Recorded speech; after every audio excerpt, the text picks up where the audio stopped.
A day in my life here in China. Hello sa inyo! Today, we are craving for beef hot pot.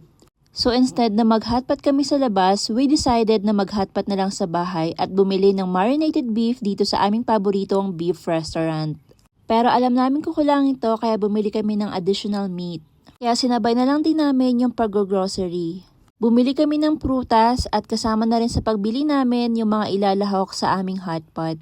At dito ko nga ipapakita sa inyo kung gaano kamura talaga yung gulay dito. Lagi ko na lang sinasabi pero hindi ko napapakita yung mga gulay at presyo nila. 422 grams ng lettuce is equal to 1.67 renminbi. Ito namang yellow oyster mushroom is 6.72 renminbi. Itong dahon na to para siyang lettuce pero hindi ko alam kung anong tawag dito. 2.13 renminbi.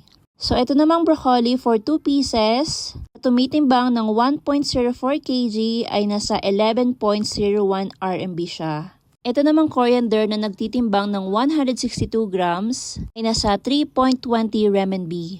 Pagdating naman dito sa mga maliliit na cucumber, nasa 546 grams siya, kakahalaga ng 3.81 renminbi. At yung lemon naman sa 2 piraso ay nasa 2.98 renminbi lang siya. Itong mga lemon ang cucumber kasi para to sa diet ko, kaya bumili ako. Lemon hinahalo sa water para daw pumayat. I don't know kung totoo yun. Itong inuki mushroom naman, mura lang din to kaso wala siyang price tag.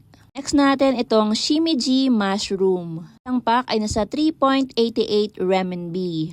At pagdating naman dito sa malalaking tomato, itong piraso nasa 18.54 renminbi. Ako nakikita ang mga native tomato dito maliban sa mga cherry tomatoes, yung kulay red and yellow.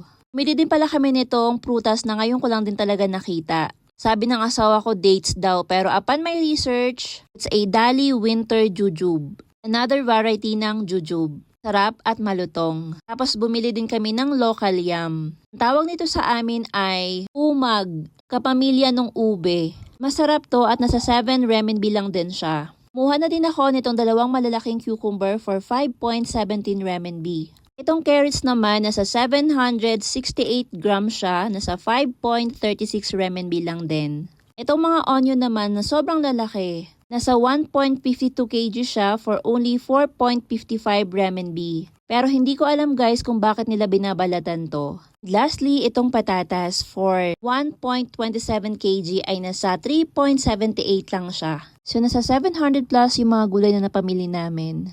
What do you think? Mura ba o mahal? Para sa akin, mas mura talaga yung carrots, onion, and patatas dito. And ito na pala yung hotpot namin. So ayun lang. Bye-bye!